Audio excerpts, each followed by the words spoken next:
Lunes de la cuarta semana del tiempo ordinario. Lecturas tomadas de la carta a los Hebreos, capítulo 11, versículos del 32 al 40. Salmo 30. Lectura del Santo Evangelio según San Marcos, capítulo 5, versículos del 1 al 20. Llegaron a la gloria a ti, Señor, llegaron a la otra orilla del lago, que es la región de los Gerasenos. Apenas había bajado Jesús de la barca, un hombre vino a su encuentro, saliendo de entre los sepulcros, pues estaba poseído por un espíritu malo. El hombre vivía entre los sepulcros y nadie podía sujetarlo, ni siquiera con cadenas. Varias veces lo habían amarrado con grillos y cadenas, pero él rompía las cadenas y hacía pedazos los grillos, y nadie lograba dominarlo. Día y noche andaba por los cerros, entre los sepulcros, gritando y lastimándose con piedras. Al divisar a Jesús, fue corriendo y se echó de rodillas a sus pies. Entre gritos le decía: «No te metas conmigo, Jesús, Hijo del Dios Altísimo. Te ruego por Dios que no me atormentes». Es que Jesús le había dicho: «Espíritu malo, sal de este hombre». Cuando Jesús le preguntó: «¿Cómo te llamas?», contestó: «Me llamo Multitud, porque somos muchos». Y rogaban insistentemente a Jesús que no le echara de aquella región. Había allí una gran piara de cerdos comiendo al pie del cerro. Los espíritus le rogaron: «Envíanos a esa piara y déjanos entrar en los cerdos». Y Jesús se lo permitió. Entonces los espíritus impuros salieron del hombre y entraron en los cerdos. En un instante las piaras se arrojaron al agua desde lo alto del acantilado, y todos los cerdos se ahogaron en el lago. Los cuidadores de los cerdos huyeron y contaron lo ocurrido en la ciudad y por el campo, y de modo que toda la gente fue a ver lo que había sucedido. Se acercaron a Jesús y vieron al hombre endemoniado, el que había estado en poder de la multitud, sentado, vestido y en su sano juicio. Todos se asustaron. Los testigos les contaron lo ocurrido al endemoniado y a los cerdos, y ellos rogaban a Jesús que se alejara de sus tierras.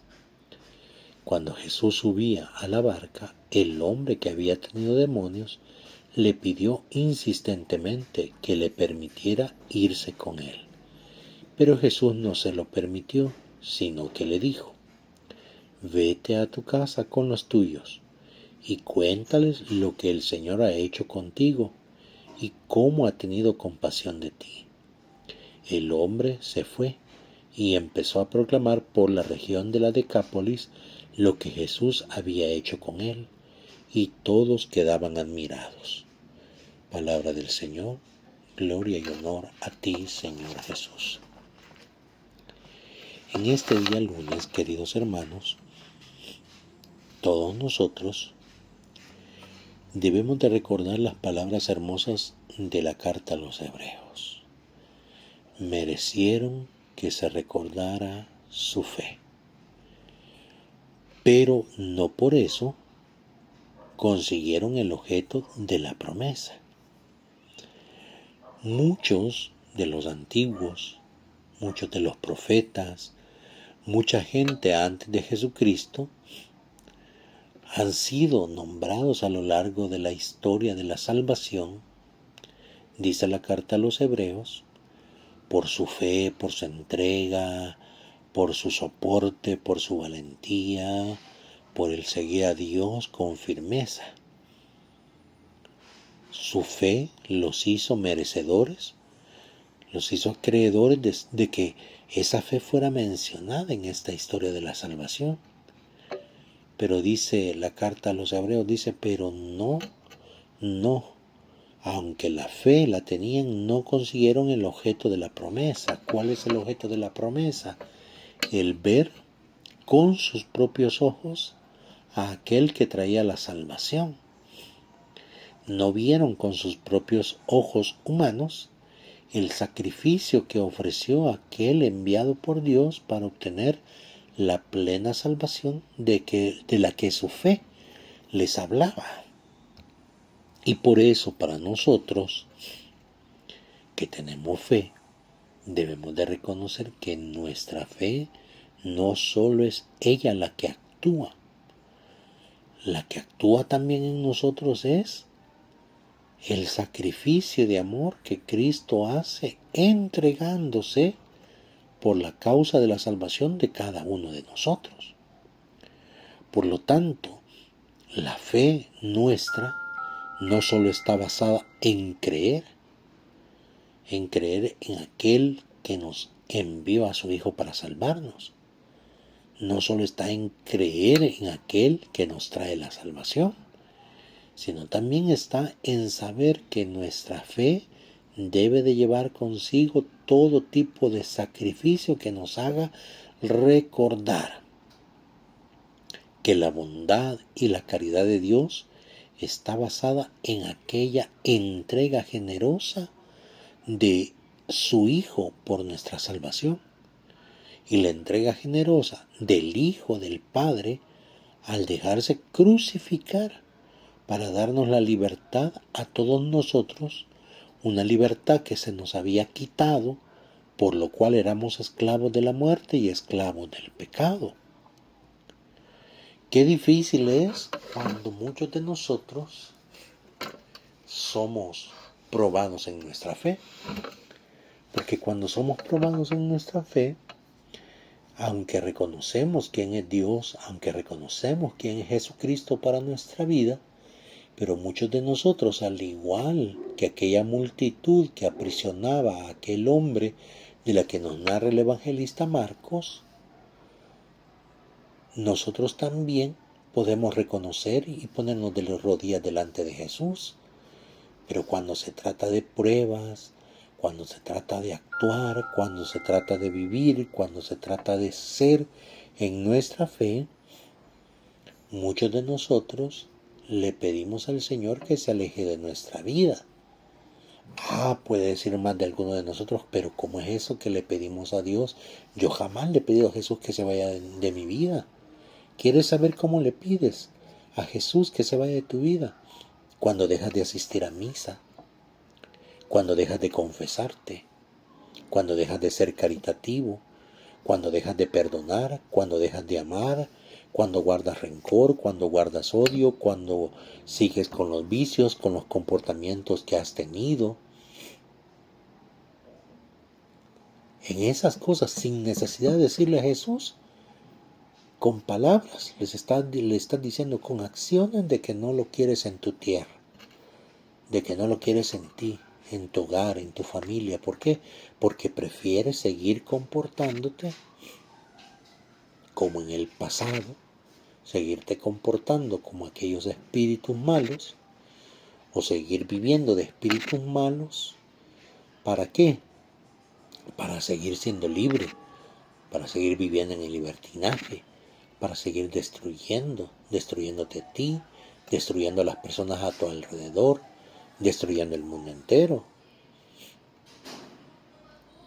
Y por eso, después de que sucede que los espíritus le dicen a Jesús, déjanos ir a la piara de cerdos, y la piara de cerdos se tira al acantilado, la gente dueña de aquella piara de cerdos, la gente del pueblo que llega curiosa, le pide a Jesús que no esté en su tierra, que se vaya de su tierra. ¿Por qué? Porque cuando Jesús empieza a transformar, cuando Jesús comienza a transformar, cuando Jesús comienza a obrar en las personas, muchas personas a nuestro alrededor, ¿qué es lo que hacen? Comienzan a alejarnos de nuestra fe en Dios. ¿Cuánta gente alrededor tuyo, vecinos tuyos, amigos tuyos, amigos de cada uno de nosotros nos dicen, ¿y ahora qué crees en el Señor? ¿Y para qué vas a la iglesia? ¿Y para qué vas a escuchar a los sacerdotes? ¿Y para qué te vas a confesar? ¿Y para qué sigues al Señor? ¿Para qué sirves al Señor? Si mira allí donde estás, es un montón de gente perversa, es un montón de gente mala. Y te empiezan a decir un sinfín de razones por las cuales deberías de alejarte del Señor. Y al igual que aquella gente que se acerca a esa realidad donde está Jesús, después de lo que ha sucedido con la piara de cerdos, mucha gente igual se acerca a nosotros. ¿Para qué? Para decirnos que nos alejemos del Señor, para que el Señor se vaya de nuestras vidas. Mucha gente que sabe del vicio que sufres te ofrece el vicio. ¿Para qué? Para hacerte caer, para dejarte dominar por el vicio, para que vuelvas nuevamente al camino equivocado, al camino errado, al camino de dificultad. Y por eso aquel hombre cuando ve a Jesús que va subiendo a la barca, le pide tener la oportunidad de irse con ellos. ¿Por qué? Porque aquel hombre sabe perfectamente que todos a su alrededor van a quererlo dominar. ¿Cuántos de nosotros nos pasa así?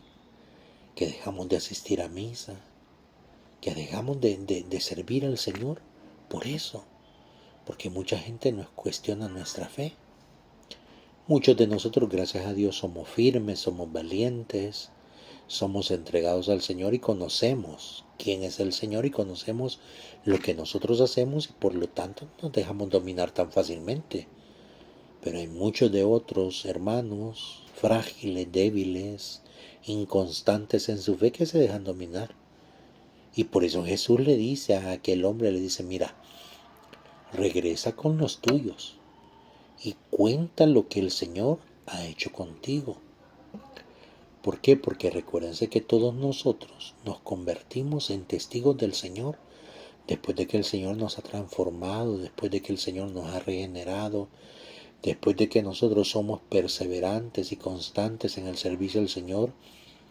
Nosotros somos testigos de eso. Y dicen que las palabras convencen, pero el testimonio arrastra.